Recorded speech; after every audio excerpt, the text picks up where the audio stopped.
नमस्कार दोस्तों, share market की एक और न्यूज़ में आपका स्वागत है। और बहुत बड़ी खबर निकल के आई है कि रूस और यूक्रेन के बीच युद्ध चल रहा है, रशिया और यूक्रेन वार। तो उस पे ऐसा नहीं है कि दोनों देशों को इफेक्ट पड़ेगा, दोनों को इकोनॉमी को इफेक्ट पड़ेगा, बाकी को नहीं पड़ेगा। सारे विश्व की अर्थव्यवस्था को दोस्तों इससे बड़ा खतरा है। जानिए सिर्फ एक हफ्ते में कितना हो गया नुकसान। ऐसा नहीं कि दोनों को है, इनको तो वही है, बाकी पूरे विश्व को भी अर्थव्यवस्था को नुकसान हुआ है। और मूडीज की रिपोर्ट के अनुसार तो बहुत बड़ा नुकसान आने वाले दिनों में और देखने को मिल सकता है। देख सकते हैं रशिया और यूक्रेन की वैश्विक अर्थव्यवस्था को हिलाकर रख दिया है।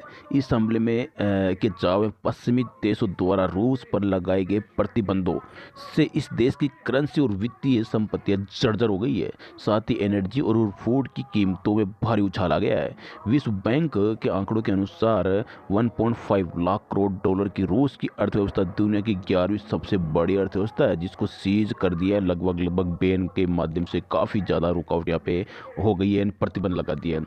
एक हफ्ते में बदल गया सब कुछ। एक हफ्ते पहले ये देश एनर्जी में बम्पर कारोबार कर रहा था। प्रमुख तेल कंपनियों की मदद से प्रतिदिन लाखों बैरल क्रूड ऑयल का निर्यात कर रहा था। पश्चिमी बॉन्ड्स रूस में तेजी से कारोबार कर रहे थे और निवेशक रूस की कंपनियों को कर्ज दे रहे थे। अब भारी भरकम प्रतिबंध के चलते बड़े रूसी बैंक अलग थलग पड़ गए।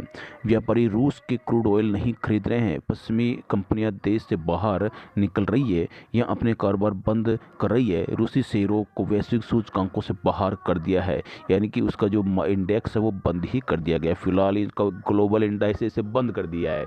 देखा कितनी बड़ा झटका वहाँ पे देखने। और उनका जो इंडेक्स वो एक ही दिन में 50% टूट गया था। एक ही दिन में आधा, यानी कि सबकी संपत्ति आधी हो गई थी। और वहीं कई रूसी कंपनियों के कारोबार को न्यूयॉर्क और लंदन में रोक दिया गया है। तो ये बड़ा इफेक्ट देख सकते हैं। प्रतिबंधों से हालत हुई खराब। और प्रतिबंधों से दोस्तों इनकी हालत जो है देख सकते हैं। अब ये तो इनकी बात है, ये तो इनकी हालत खराब हो गई है रूस और यूक्रेन की दोनों की। रूबल भी काफ़ी टूट गए, जो इनकी इनको जो क्रिप्टो करेंसी का, ठीक है। तेल की कीमतों में लगी अब तेल की कीमत जब यहाँ से जो एक बड़ा ये निर्यातक देश है, यहाँ से अब तेल की सप्लाई, गैस की सप्लाई कम हो रही है, तो अब तेल की कीमतों में काफ़ी बड़ी एक आग लगी है, उछाल आया है। देख सकते हैं जो क्रूड ऑयल है वो कभी 75 के आसपास समथिंग, यानी कि 56 के भी आसपास हुआ करता था, लेकिन औसत देखें तो 75 के आसपास तो चल ही रहा था। लेकिन वहाँ से अब 115 बैरल प्रति लीटर पहुँच गए। $115 बैरल प्रति लीटर। तो ये बड़ी एक चिंता का विषय है।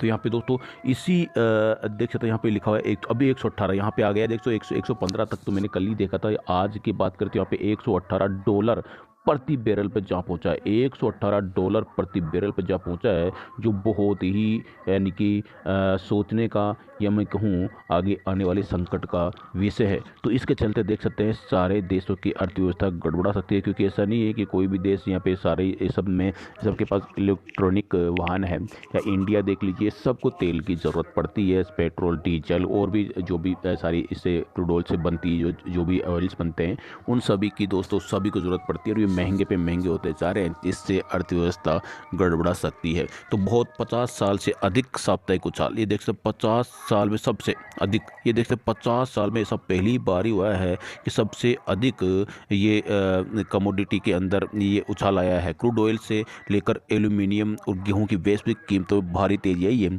इन उत्पादों की कीमत में साल 1974 के बाद का सबसे बड़ा एक हफ्ते का उछाल है, जो कि लगभग देख सकते 41% का उछाल है। और मक्के के अंदर 17% का उछाल यहाँ पे देखा गया। मक्के के अंदर 17% का उछाल। और यहीं भी देख सकते हैं सभी अलग अलग, यहाँ पे ब्रॉन्ट जो क्रूड है उसके अंदर 15% का उछाल, मक्के के अंदर भी दोस्तों 17% का उछाल यहाँ पे देखा गया है। तो इसके चलते देख सकते हैं महंगाई कंटिन्यू बढ़ती जा रही है। तो इस वैश्विक जो खतरा है वो आपको यहाँ पे साफ नज़र आ रहा है। देख सकते हैं आगे आने वाले दिनों में अर्थव्यवस्था बहुत ज़्यादा यहाँ पे खतरा देखने को मिल सकता है। मिलता हूँ दोस्तों ऐसे लेटेस्ट अपडेट लेकर, तब तक दोस्तों जय हिंद, जय